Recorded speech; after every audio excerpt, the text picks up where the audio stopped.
అరే కూటమి ప్రభుత్వం అధికారంకి వచ్చి దాదాపు 14 నెలల కాలం అవుతుంది. ఎలా ఉంది పరిపాలన తుగ్లక్ పరిపాలన, ప్రజలు వ్యతిరేకత రావటం. అంటే మరి ఈవీఎం ప్రభావం అని చెప్పి వైసీపీ పదే చెప్పుకుంది.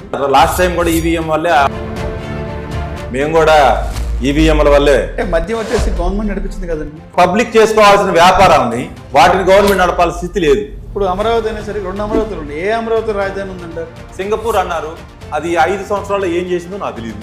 ఈ రోజు మళ్ళీ అది ఏందో నాకు తెలియదు. గవర్నమెంట్ మారిన తర్వాత ఆ సింగపూర్ కన్సల్టెన్సీకి క్యాన్సిల్ చేశారు జగన్మోహన్ రెడ్డి గారు గవర్నమెంట్. అట్లా క్యాన్సిల్ చేయడానికి ఇప్పుడు నేను ఉన్నాను అనుకోండి. అంటే మొదటి విడత దాదాపు 39,000 ఎకరాల భూములు ఇచ్చారు రైతులు. 5 ఏళ్ళు అయిపోయింది. ఇప్పటి వరకు కూడా దాదాపు 11 సంవత్సరాలు రైతులు భూములు ఇచ్చారు. మళ్ళీ ఇప్పుడు 2వ విడత భూసేకరణ చెప్పి మళ్ళీ ప్రభుత్వం సిద్ధం అవుతుంది. 2014లోనే భూ సమీకరణ చేయాల్సింది, అది తప్పింది జరిగింది.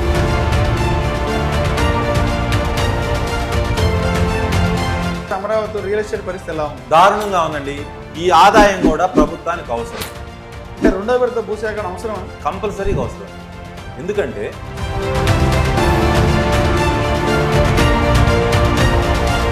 రాజధాని మునిగిపోయింది. రాజధాని మునిగిపోయింది. నిజంగా రాజధాని వర్షం పడితే మునిగిపోయేంత పరిస్థితి ఉందంటారా? అది అవాస్తవం అండి, దుష్ప్రచారం. మీరు ఏ ఊరైనా చూడండి, ఉత్తర పొలం, దక్షిణ పొలం, బాడవా అంటారు. ఎందుకు బాడవా అంటారంటే అక్కడ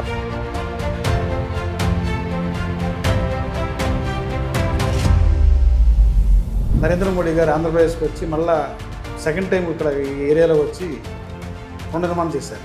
ఆయన వచ్చిన తర్వాత రాజధాని ప్రాంతంలో ఎలాంటి డెవలప్మెంట్ అవుతుంది, నిర్మాణ పనులు ఎలా సాగుతుంది? నేను అనే పదాన్ని మరిచి అందరిని భాగస్వామ్యం చేస్తే కూటమి ప్రభుత్వం, అయితే ఈ కూటమి ప్రభుత్వం, కూటమి ఉన్నటువంటి నాయకులు, 3 పార్టీలు ఉన్నటువంటి వ్యక్తులు ఇప్పటికీ కలిసి ఉన్నారు. కనీసం రెస్పెక్ట్, గౌరవం అలాంటివి కూడా చాలా దక్కని పరిస్థితి. 2వ విడత కూలీ మా పార్టీతో చర్చించారా? కనీసం ఏపీ బీజేపీ శాఖ నుంచి ఎవరిని సంప్రదించడం అలాంటిది ఏమి లేదు. అంటే సంప్రదించారా లేదో కూడా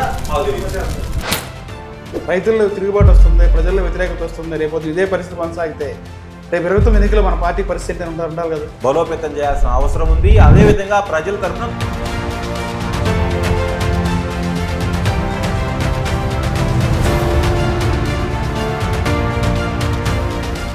పార్టీలో ఇప్పటికే చాలా మంది అసంతృప్తిగా ఉన్నారు. బయట పక్షులను చూసే పరిస్థితి ఉంది. అంటే మేము కష్టపడ్డాం, పార్టీ కనీసం మమ్మల్ని గుర్తింపు లేదు. అలాంటి ప్రోత్సాహం ఏ రాజకీయ పార్టీ నాకు కనిపించలేదు. మాటల్లో తప్ప చేతల్లో లేదు. అందుకే ప్రజాప్రతినిధి అవుతామనే నమ్మకం నాకైతే లేదు.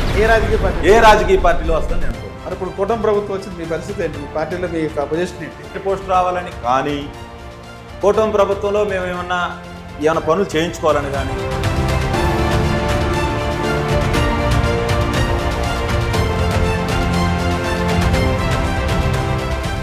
ఒళ్ళు దగ్గర పెట్టుకొని మనం పని చేయాలి. అలా విధ్వంసం సృష్టించిన ఆయనకే అన్ని ఓట్లు వేశారంటే మరి రాష్ట్రం మళ్ళీ కనుక జగన్మోహన్ రెడ్డి గారికి అధికారం వస్తే రాష్ట్రం అధోగతి పాలవుతుంది. అంటే 29 ఎన్నికల్లో ప్రభుత్వం మారే అవకాశం ఉంటుందంటారు? అంటే జగన్మోహన్ రెడ్డి ఇప్పటికే ఒక్కసారి కళ్ళు మూస్తే 1 ఇయర్ అయిపోయింది. వచ్చేది మనమని చెప్పండి, వడ్డీతో సహా చెల్లిస్తాం. వారు అంటే నా తప్పులేదు, వడ్డీతో సహా చెల్లిస్తాం. అంటే వారి ఆశ ఏంటంటే